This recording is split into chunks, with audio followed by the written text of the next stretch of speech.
The Three Down Greencast is brought to you by the Pile of Bones Brewing Company, Regina's only downtown brewery.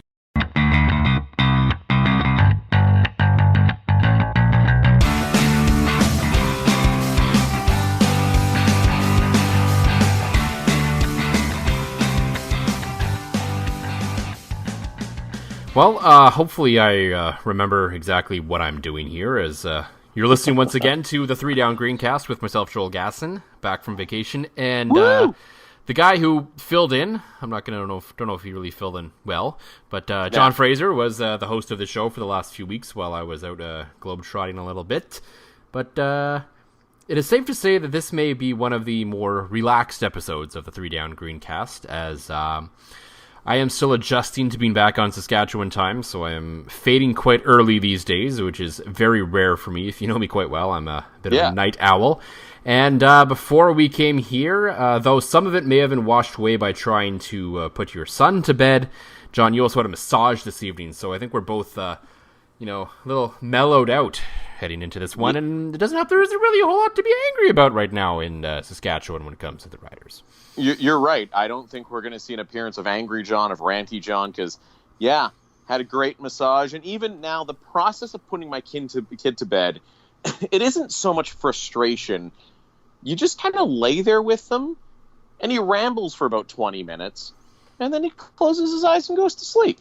So it's more of a, yes, that's right, Max. I'm glad you watched that on TV today, buddy. So, again... all a very chill situation happening here tonight, and as you alluded to, there's not a whole lot to be angry about in Rider Nation right now. No, not really anything worth any real anger about, as we know there's been a big discussion point, what's going on in Saskatchewan right now, when the Riders surprised the world and announced a new gainer during the first commercial break, as Jubilee. So that got everyone going a little bit, and I have to admit I really dropped the ball on that, because for years it's always been gainer was introduced before the players. He'd run onto the field, and there'd be about 10 minutes before the players actually came out and all that, and that didn't happen on Monday, and I never even noticed. So I didn't put two and two together. There's never that moment where I was like, hey, where's Gainer running out to the King of the Hill theme song? Like, that just didn't happen, and it didn't cross my mind at all until the first commercial break when they introduced Gainer, and I was like, oh yeah, that didn't happen, and oh my god, he's different! He's so terrifying. I was so scared, Joel. Yeah, so at first shock, I was like, whoa, this is really creepy and weird, and the eyes are still there. My return to Three Down Nation was, this great piece of journalistic integrity where I compiled a bunch of tweets of people reacting to new Gainer. In fairness, real BuzzFeed of you. Yeah, in fairness, in the group chat, I said it, and there was going to be a post, and then Dunk said he would do it, or he asked if I wanted my name on it, and I was like, I don't really care. Whatever, it's fine. There's, I think people will understand this for what it is, and then I wrote a real piece later, so it was fine. This is the talking point this week, because it's kind of boring when the Riders are winning and kind of playing well. So, I mean, yeah, the eyes are weird, but overall, I've kind of come around on it a little bit. I think the face could have been a little different, but other than that, I think the new shoes, the lack of that weird collar that never made any sense, a little more streamlined, a little slender, all that makes sense and it works.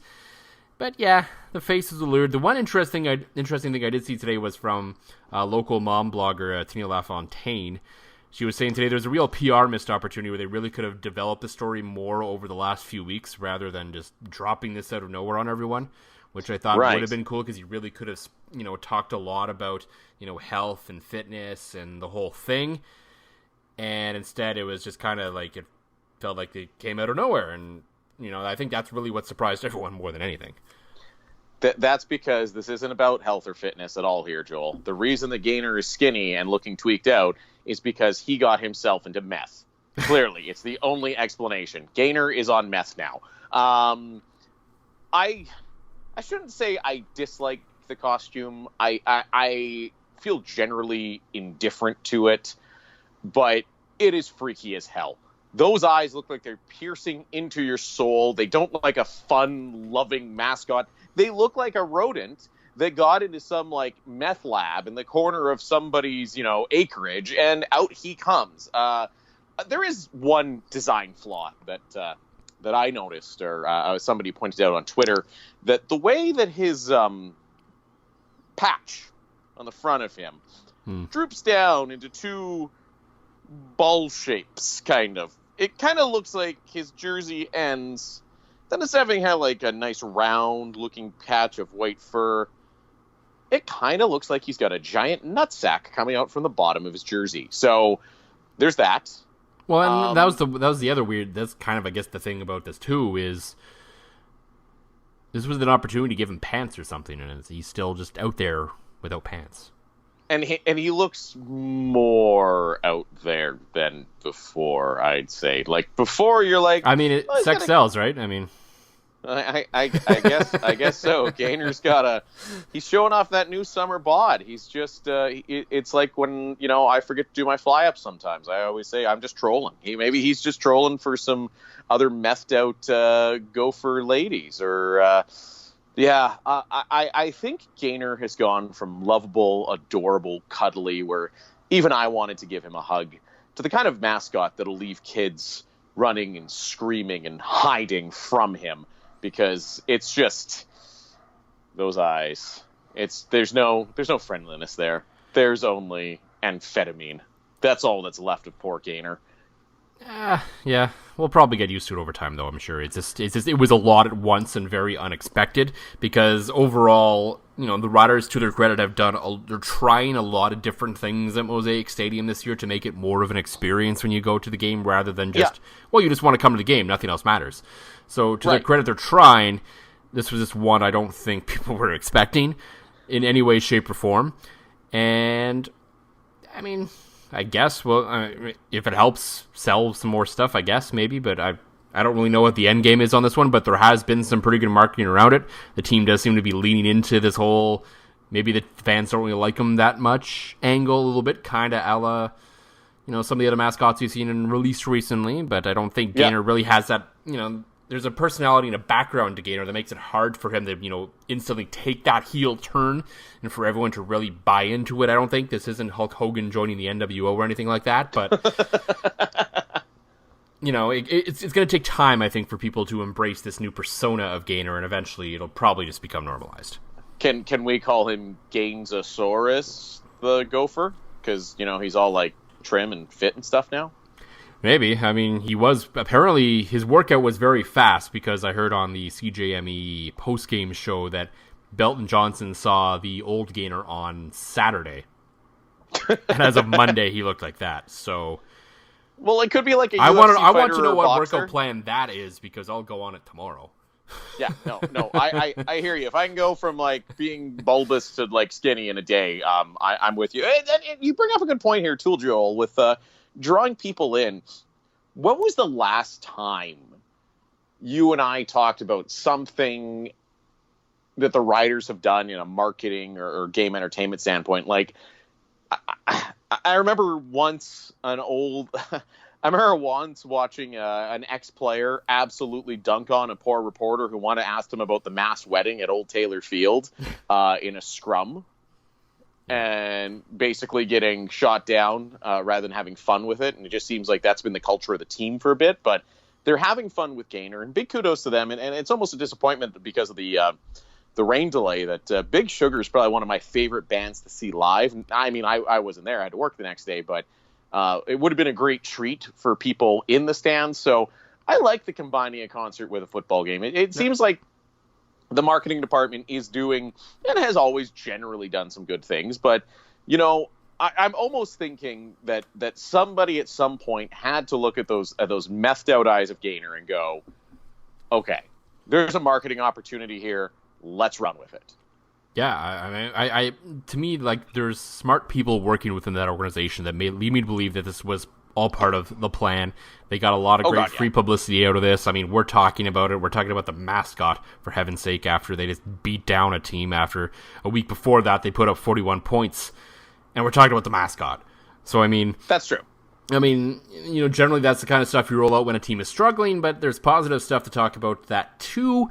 And we're going to get to that, but... I don't know how to transition out of this. So, John, what's in the glass this week? Well, I was thinking to myself for a while during this conversation, Joel. I'm like, did he forget that we do the beer thing first? Come on. I'm like, I was starting to worry. I thought that maybe he'd become all whiskey-ish on me. What I am drinking, we can put this up. If I had a playlist, if I could have a playlist of summer beers and call it John's Fresh Jams, I found another one. Rebellion's Golden Crush. Oh, yeah. And much love to the... I was impressed with the Sobeys liquor store in Humboldt. I stopped my way through to Engelfeld, where I spent my my July long weekend with family, and the craft beer selection rivaled that of the city. And that is where I found myself some gold. In fact, I walked right in, and what I liked about their beer fridge is even the beer fridges at the Sobeys liquor stores here in Saskatoon, you walk in and you see Molson and Labatt's and all that right front and center. The second you walk into to the liquor store in Humboldt, right-hand side is a wall of local craft beers. Nice. Nokomis, Blackbridge, Rebellion stood out, obviously, with those bright white cans, Pile of Bones. It was nice to not have to go looking for it. It was just right there, all the big signs, drink local, and oh boy, did I ever drink local over the long weekend. And a boy, so that's what I like to hear. I did not, because I wasn't here. Well, I did. I drank local in Nova Scotia. I just didn't drink local here. But I think the sentiment... Yes, that's really what I do. No matter where I go, and I'm not a huge traveler, but when I do go places, I do try to drink what is local to that area, because that's where you're going to get the freshest, best beer. Do I think Saskatchewan makes some of the best beer in the world? Absolutely. Absolutely. Because I've drank a lot of fresh beer in other places that just does not come close to a lot of the stuff, some of the big names in this province are producing. For me, it's back. I saw it back on my first day of work today. The Nokomis Summer Kettle Sour. Just an all-around delicious brew, and I believe they sent some of that to the stadium as well. I could be wrong on that one, but I believe it was that, and maybe even the Golden Ale, one or the other, made its way to Mosaic for the first time with Nokomis, and 21st Street out of Saskatoon was also at the stadium this weekend as well. Oh, I love that initiative is continuing. Speaking of absolutely. More good things that the Riders are doing, and yeah, I guess people are the demand is there. You look what happened almost every single game, and the local breweries have sold out of beer.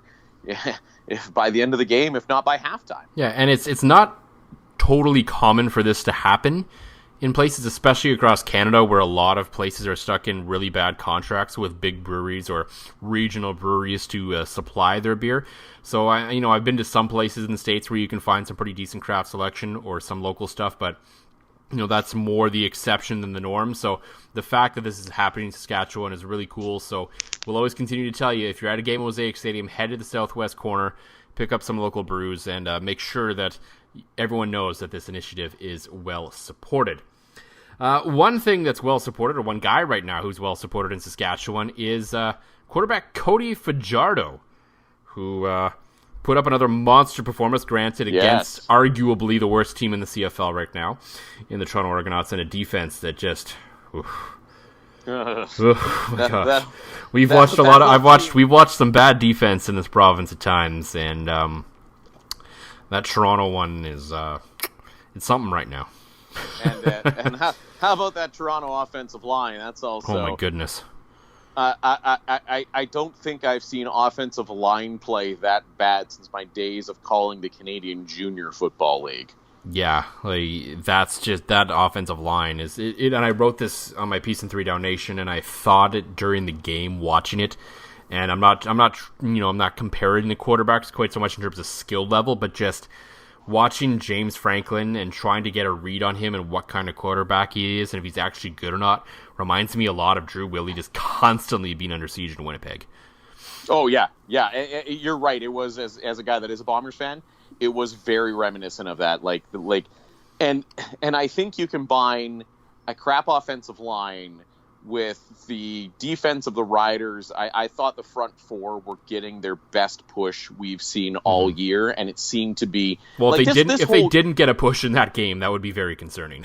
No, 100%. And I think as a whole, the Riders needed this on both sides, from Fajardo all the way down, to get their confidence up. I mean, you look at the play of Zach Evans and Mika Johnson and those guys, like they just had a feast on Toronto quarterbacking that night. And it's funny, you're right, we've watched some bad defense and some bad football teams. Have you ever seen in your life, NFL, CFL, at any level, a team that looks this bad as the Toronto Argos? I mean, if it wasn't for the 2-hour weather delay, the way the Riders were rolling, right, I thought this could have been back-to-back 40 to 50-point losses for the Argos. Yeah, it's hard to say. Like, even some of the record-wise worst teams we've seen in football history. I mean, I don't like the 0-16 Browns weren't this bad. The 0-16 Lions, the Detroit Lions, obviously. Like, you know, these teams are generally in games. Like, the Argos just do not look like they are anywhere close to even competing in a football game, which is saying something when you have the other arguable worst team in the CFL, the Montreal Alouettes. At least they look like they might be able to compete in football games. Yeah, the Argos, there's nothing there at all. Yeah.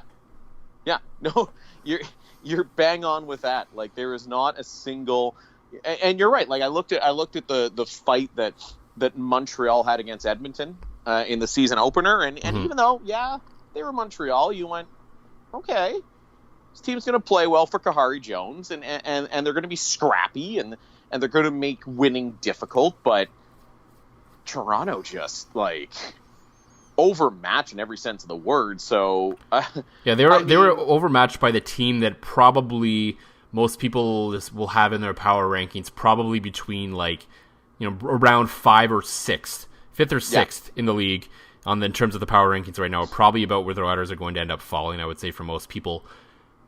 And Toronto's not even close to that. Yeah. Like, Now again, I think a big part of it is you alluded to it. I mean, and he is making you look like a friggin' genius, Gasson. Cody Fajardo, who you boldly predicted on this program would be the Riders' starting quarterback. I believe I said he could push Zach Collaros, and I believe that he would be capable of winning them some football games. Because I also, in my 6 predictions for the season, I wrongly thought that Zach Collaros would last a majority of the season. Right, and now I think Zach Collaros is probably, even if he's not physically done for the season, he's done for the season. So after this game, where the first 2 games here, Cody Fajardo, close to 500 yards, close to, like, he's almost put up 1,000 yards in 2 games, which is absurd. Yeah. And so, you know, we need to touch the brakes a little bit on just how good he might be. You know, he got a bad Toronto team, and, you know, he played really well against Hamilton. But I think at this point, and we've seen the discussion a little bit kind of turn around to, is there a quarterback controversy here? Mm-hmm. And I saw the piece from Glenn Reed on CBC talking about, you know, there's a controversy brewing, and I was like, really? And then Jamie and I had the commentary where it's like, no, there is no controversy, so we can't even agree if there's a controversy right now. But I'm more likely to fall with Nye on this one and say there is no controversy. And I was talking about this with a friend of the show, Dan Plaster from CBC last night, or the other, whenever it was, and I said, we were talking about, you know, there's that old theory, you don't lose your job to injury, but this is one of those situations where it's looking like it, and it really feels like even if Zach Collaros is capable of coming back this year, which I think there's even questions as to whether he should even attempt to come back, given his health, this feels very much like he's going to get Joe Flacco out here, because I think Cody Fajardo has earned the right to be the starter until proven otherwise. That doesn't mean one bad start he's done. That doesn't mean one bad quarter he's done. But if he has if it looks bad for an extended period of time, then okay, you have Collaros hypothetically, should he come back on the bench to you know, kind of recover from that situation, rather than going the other way around, where you throw Collaros in, and then it goes badly, and then you've kind of thrown Fajardo out of his rhythm, and then it's all just a downward spiral from there. So I think it's essentially, okay, you're Joe Flacco'd him, or Cody Fajardo's now Lamar Jackson, and it's basically his job until he tells you otherwise, I think. Yeah, or Drew Bledsoe, Tom Brady. Also, it's also what I'm thinking of. But like the thing is, to me, why I don't think Fajardo is a flash in the pan. Mm-hmm. You're looking at the throws he's making downfield. Yep, he is making accurate, well covered, perfectly tossed balls downfield, which as we all forgot, and I think we've alluded to, was a staple of Stephen McAdoo offense when he had a guy that could do it. When he had Kevin Glenn that could make those tight window timing throws, that could stretch out the defense. And again, you have to respect, like, defenses this year as opposed to last year, have to respect the abilities of William Powell.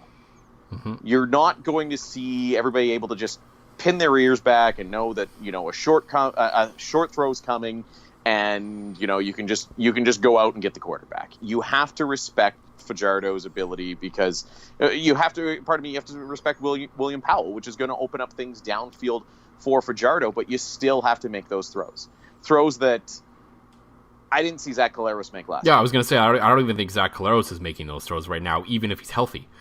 So yeah, he's just not. I as much as a likable, confident guy he is, I've never interviewed him, but anybody I've spoken to says he is one of those likable guys on a team, which makes you drawn more towards a team as a media guy. But you're right. There was nothing that he showed me last year that I went, yeah, okay. But what Fajardo's showing, like some of the throws he's making into tight windows, into coverage, and out the sideline, he's making every throw and he's making them look good. I am like, Joel, I mean, if I'm you, I stop downplaying the fact that you said he could push him. I start like I've had a lot of there's been a lot of bad takes on the show, mostly from me, nearly all from me, 99% from me. So we finally got a good one. So I think you get to brag that you had this one, buddy.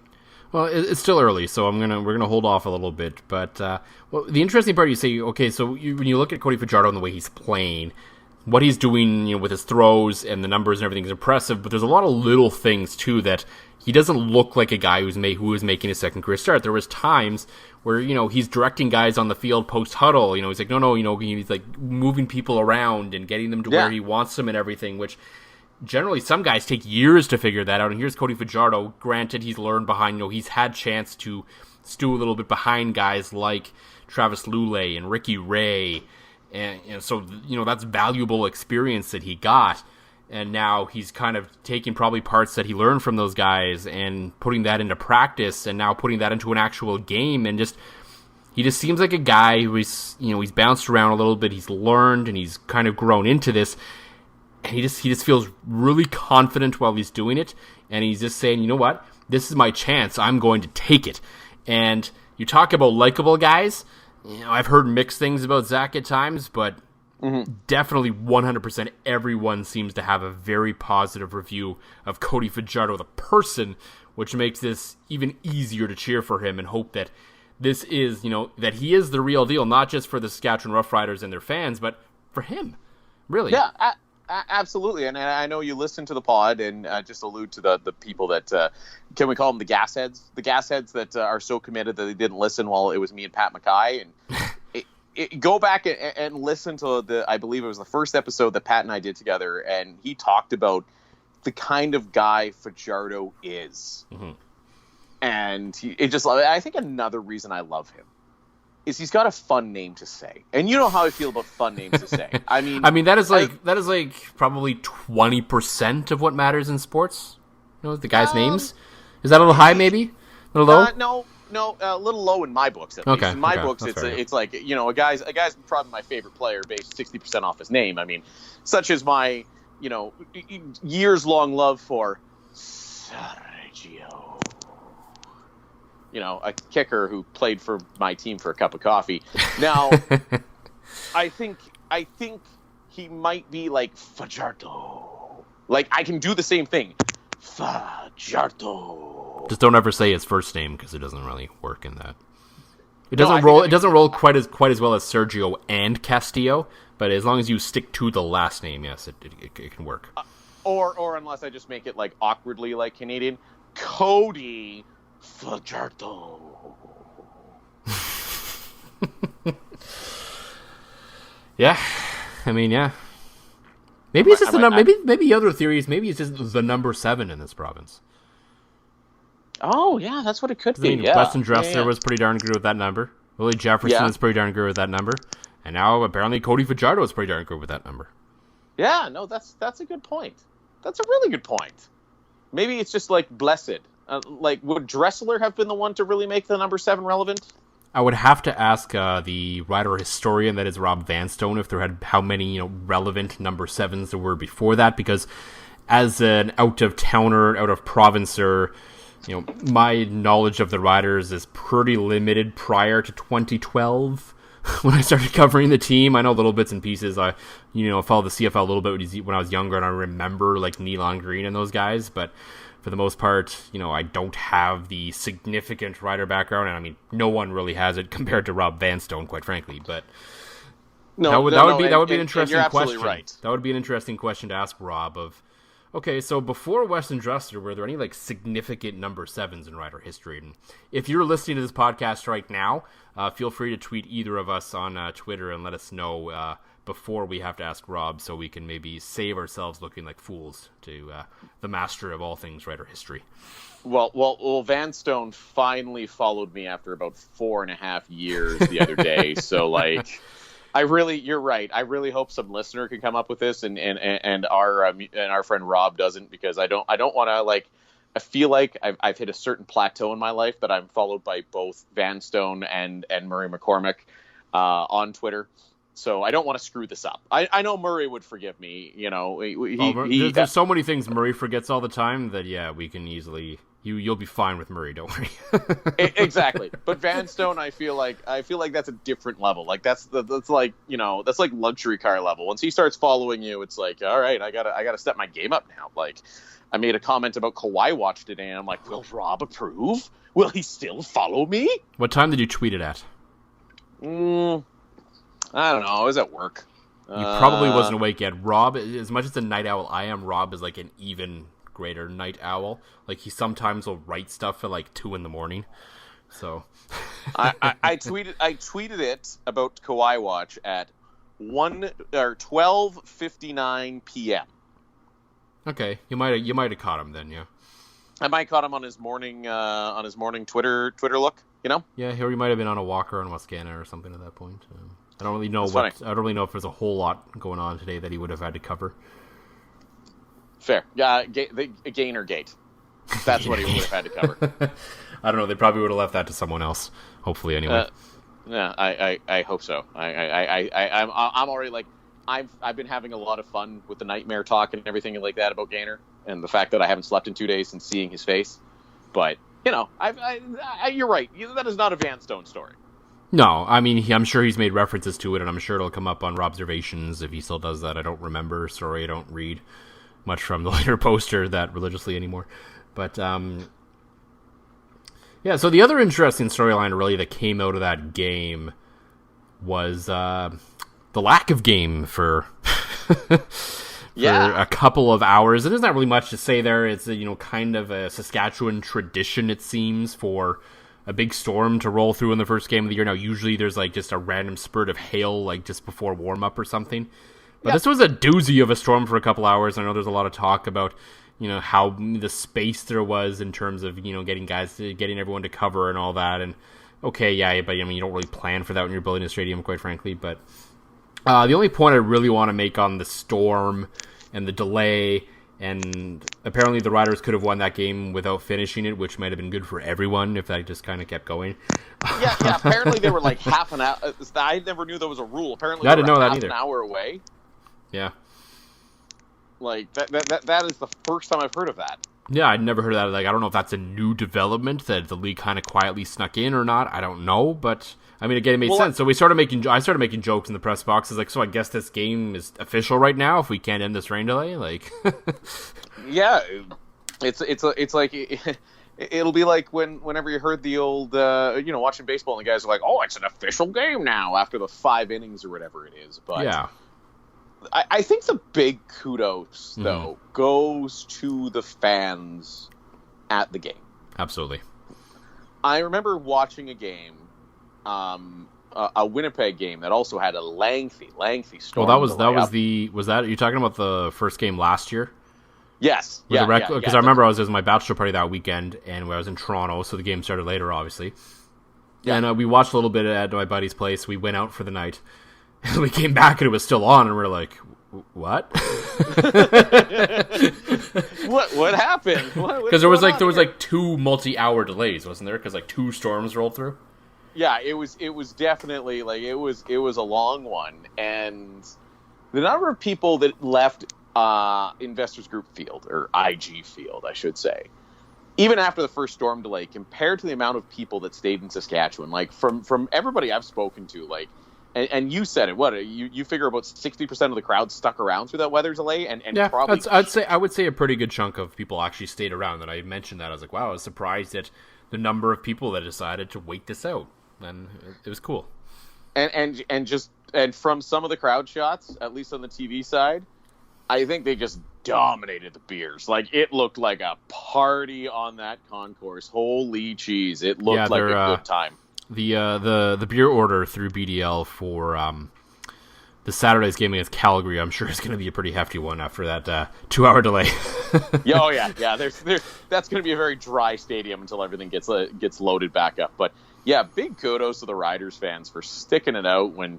Yeah, would have been easy and tempting. And again, I think there was a lot of fans that ended up, like, I know I've spoken to a lot of people either here from Saskatoon or friend or Moose Jaw or Swifty or things like that did take off. And hey, that's understandable. You got to work the next day. You don't, you don't know when this rain delay is going to even local fans, I wouldn't, considering that it was like a 2-hour delay or 2 hours and 5 minutes or something by the time the game actually started again. I would not have blamed anyone who have left. If they came out and said, okay, this is going to be a 20-minute delay, and then like 40% of the people left, I'd have been like, really? You couldn't wait 20 minutes?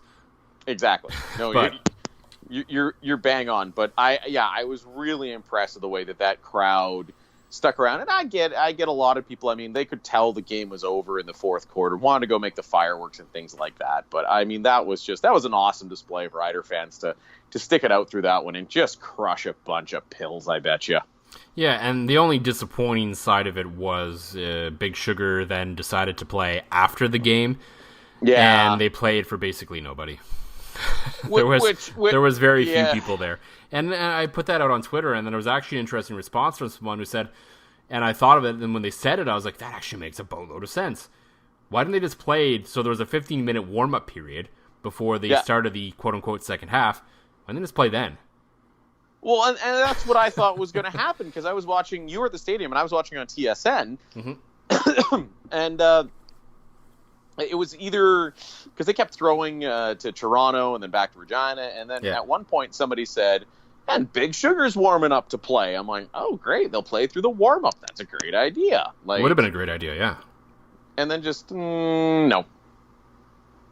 So, hopefully, Big Sugar gets a chance to come back out, because, damn. Those guys are good.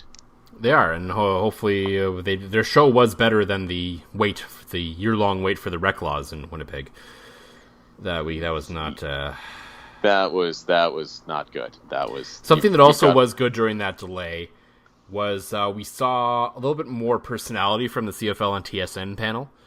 Oh yes, which was fun. Which it was a lot of fun, and they kind of broke away from their kind of, at times, hockey style like approach to how they do panels, because that's apparently the only way we can do things in Canada. They let out their Inside the NBA on TNT side come out a little bit, which was nice and fun. You know, Milt's crowd surfing and putting on Rider jerseys, and fans are chanting at Hank, even though it was all in good fun now. And then I don't know what Matt Dunnigan might have pulled out a grill or something maybe, but it was that was fun, and I was like, "Hey, guys, do the kind of stuff more often. This is what the league needs.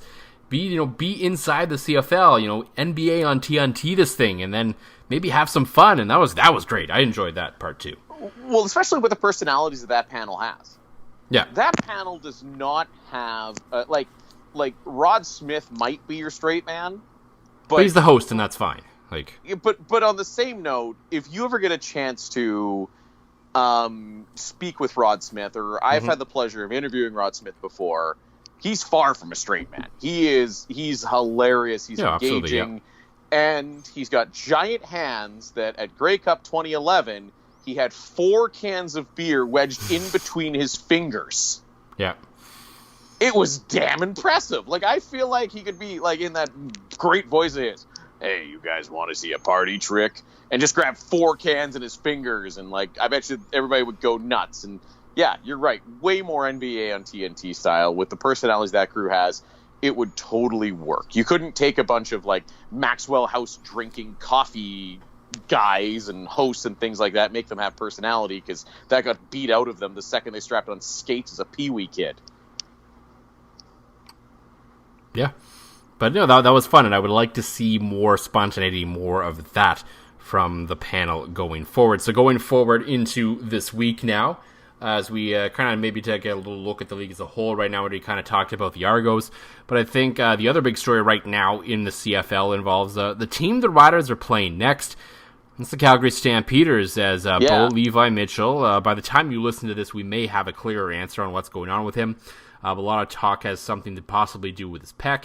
But he is apparently looking for a second opinion, which, generally speaking, isn't usually because there's good news. So... No. And especially, too, the comment that I read tonight, that Bo Levi Mitchell basically came out and said, I'm getting a second opinion because I'm going to the doctor. He's going to a doctor in California as a second opinion. And apparently it's not James Andrews or the fabled baseball doctor, but it's a guy with similar clout that even Bo Levi said, this guy works with pitchers. This guy's worked with Kobe. This guy's worked with, and like, he's name dropping the athletes that he normally works with. Mm-hmm. And I don't think it's good news for Calgary. No. At all. Like, especially when you have one of those non-contact injuries. Mm-hmm. Dude was just chucking a ball and something happened. Like, it's got long-term, the seeds of long-term, or the smell of long-term all over it. You know, so I don't even know when Bo Levi can get down to Calgary California from Calgary to get the second opinion. So you'd almost have to think it's John Arbuckle's time, you know, bring on Garfield there and away you go. Yeah, like I'm not even just talking about like this week. Like, I think it's pretty obvious and pretty clear that at the very least Bo's not playing this week. And that's obviously big news here in Saskatchewan and big news for the Riders, but the question becomes, how far does this go, and what does this mean for Calgary? Now, Arbuckle, you know, okay, yeah, he went 9 for 9 down the stretch last week in a ridiculous game against BC and pulled out a win out of the fire. Yeah. But it's very different starting. And, you know, we'll see what happens when I believe, you know, the Riders should be ready to play him. I don't think they're not going to come out and say it, but I'm sure internally they're not expecting Bo Levi Mitchell to play. No. So they're probably preparing for Arbuckle, and... You know, and Calgary has kind of looked human to start this season. They lost their opener to Ottawa. You know, they don't generally lose at home that often, and they lost an opener at home to an Eastern team. And then they probably should have lost to the BC Lions, but pulled one out of their ass. And, you know, it's looking kind of like, you know, Calgary's vulnerable right now. And their injuries are starting to pile up again. And we know that, you know, the foot has to drop at some point on this Calgary team where they're not the juggernaut that we see every year, and the seeds of that are starting to show a little bit right now, I think. Well, I'm with you too there, Joel, and I think we're seeing an interesting experiment here through the first few weeks of the CFL season. Mm-hmm. The two teams that locked up their quarterbacks to absolutely, like, mega deals. Mm-hmm. The $750 plus that Mike Riley and Bo Levi are making. Yeah. And you're looking at the fact that they haven't looked like a solid team. It's almost, you know, an experiment or an argument for the $500,000 at quarterback. Mm-hmm. To me, Winnipeg is a better complete team right now than I'd definitely say BC, because, you know, Matt Nichols makes good quarterback money, but Matt Nichols is not making $750,000 in a league in which your cap is $5 million. Yeah. Well, and I think in fairness, with BC, they're still a new team with a new identity kind of trying to figure themselves out, which with a whole new coaching staff, it's going to take time. They probably should have at least one win, maybe two by now, but nonetheless, they are where they are at this point. But you're right, and this is very much an argument I had when I cared about hockey with people. And there was always the discussion about the cap, and me and a buddy of mine, we talk a lot about roster build and how you maximize the talent that you have with the money available. And you look at a guy like Dale Talon this week for some reason, who decided to give a goalie $10 million a year over 7 seasons, and that's just horrible roster management. Never give a goalie that much. Now, it's not quite the same as your quarterback. I agree with paying your quarterback, but there is a line. I'm not going to say that Bo Levi Mitchell is overpaid. He's earned the money that he's getting. Yeah. And it could also turn around and it could still work. But I mean, in the NFL, you're starting to see it a lot right now where, okay, teams aren't going cheap on quarterback, but when they find a guy out of college and they have him on a rookie contract, that's when they decide, okay, this is our guy. You're seeing it like in LA right now. You're starting to see it in Chicago and Philly for a little bit now, but Wentz are going to make more money soon. Where it's like, okay, we have these guys on a cheap young contract right now.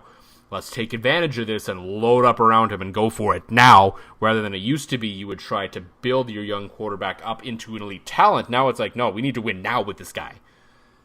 Well, and that's it. And I think that bodes well for the Riders if Fajardo can continue to be what we think he's going to be. Mm-hmm. Now you've got... Especially if Collaros' cap hit doesn't count for the season. Well, exactly. And regardless, I mean, you had 2 guys that were, between the two of them, probably in the $400,000 or $500,000 range for your entire quarterbacking staff. That's a... I've heard Collaros' drop from last year wasn't... I think it was Dunker reported wasn't as significant as we all might have thought. Okay. So they're probably... I don't even know how much Fajardo would be making, quite frankly, because he's kind of been a third stringer. But so they're probably, I think, say for easy's sake, I think Collaros is probably still around 4, so there maybe be 5, 6 between the two of them, maybe. Right. So now you look at Edmonton, and you look at, or pardon me, not Edmonton. You look at Calgary, you look at BC. And their quarterbacks are going to be closer to 8 to 9 by the time you account for the backups and things like that. So to me, this experiment is working very well for the Riders, and I think they're going to have a great opportunity because I think you're right. I think Calgary's depth is being tested, and they don't have the luxury of keeping guys around anymore now that they're paying Bo Levi all the money. And if Bo Levi goes down, man, I think they're going to bleed their own blood. I think the Sharks will start to circle, and we could see a turning of fortunes in the West Division. Which should be good news for yourself and the Winnipeg Blue Bomber fans, because I think they've kind of been the consensus pick in the West this year would be them. So especially if Calgary falls off, that really makes a big difference on everything across the West. And it'll be hard to say whether that actually happens or not. I just don't know. It's still so hard to write off Calgary. I think Arbuckle, they do believe in him probably as a pretty good quarterback still. But you're right. It will be an interesting experiment, and we kind of saw it a little bit with the Riders in 2017, or was it 2018? Yeah, 2017, when they were paying essentially Kevin Glenn and Brandon Bridge the equivalent of one quarterback, and then they were able to have essentially an all-star roster of receivers to make them look good. So Yeah, it will be interesting. And you mentioned Winnipeg being on top. Winnipeg will still do what Winnipeg does and find a way to completely screw this whole thing up.